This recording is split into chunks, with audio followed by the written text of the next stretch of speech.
The purpose of this video is to give a quick, intuitive derivation of how we compute torque, and then we're going to apply it to a couple simple examples.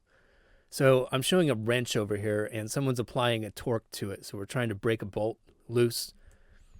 And I like to look at just 3 different things to get a torque formula done.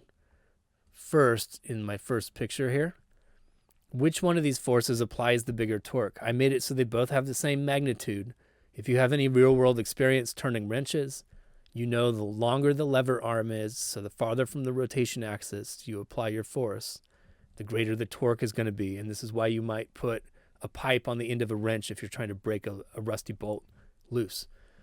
So not only is it bigger the farther you go from the center of rotation, but it's actually proportional to the distance from the center of rotation. So that gives us our first fact. Torque, that's my Greek letter tau, not the greatest, is going to be proportional to the lever arm. So the lever arm is distance to the rotation axis. Picture number 2, which one of these forces applies the biggest torque? Now hopefully you aren't trying to turn a wrench by doing FC, just pushing straight on it. That's not going to twist the bolt at all. The one that's at an angle is intermediate, and the one that's actually perpendicular to the lever arm is the one that gives you the maximum torque, assuming these 3 forces have the same magnitude.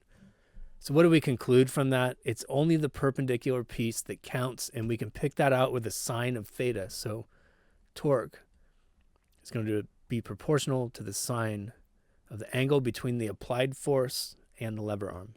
Finally, and maybe this is number 0 because it seems the most obvious, if you push twice as hard, you get twice the torque. So the torque is proportional to the magnitude of the force. And as is often the case, nature behaves in the simplest possible way. I can put all these together into a single formula and say torque is equal to RF sine theta. That is the simplest formula that makes torque proportional to the lever arm, proportional to the size of the force, and proportional to the sine of the angle between the force and the lever arm.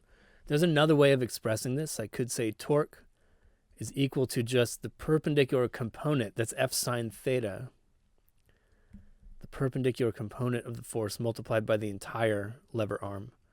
And that's often a convenient way to think about it, but either way is correct.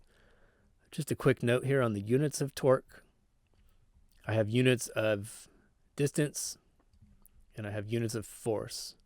Well, normally it's called a Newton meter, and this is not the same thing as a joule. A joule is a Newton meter where you've taken a Newton of force and applied it through a distance as you're, for example, dragging a block along. So this is a totally different thing representing twisting force. And you'll actually see this stamped on a torque wrench if you own one. It'll have a scale on there for Newton meters and a scale on there for foot-pounds. Okay, let's apply our torque formula to a couple simple examples. So the first one is a wrench, 65 centimeters in length, so rather long. And I'm pulling on it at this angle, probably because the space I'm working in under a car is too cramped to pull perpendicularly, which I know would maximize my torque. So I'm pulling on it with 150 newtons at an angle of 35 degrees. I want to find the torque on this thing. So it's going to be, if I think of it this way, F perpendicular times lever arm. That's 150 sine 35 times 0.65 meters. I run it through my calculator, and I get 55.9 Newton meters of torque. So we've quantified just how hard we're twisting on this bolt. In the second example, I have a disc sitting on a hub, and I gave a radius on the hub of 2.5 centimeters, a string wrapped around that hub, and I'm pulling the string out in order to spin the disc up. I'm trying to get the torque exerted by the string if the tension in the string is 100 newtons. So it helps to have the bottom view of this so we can look at the hub. But it's a little hard to see the way I colored it, so it's right here. And there's a string coming off of it like this. And the thing about strings wrapped around hubs is that they are always perpendicular to the lever arm. So I'm trying to draw a little line segment toward the center of curvature there. And the string always comes off tangential to this circle, so it's always automatically perpendicular to that little segment that joins the center of curvature to the point of contact for the force. So I'm going to translate this 100 Newton force over to here and say my 100 Newtons, its contact point with the hub is right here. It's perpendicular to the lever arm already, and the lever arm has a magnitude of 2.5 centimeters. So now I can write down the torque exerted on this hub. It's going to be perpendicular amount of force times lever arm.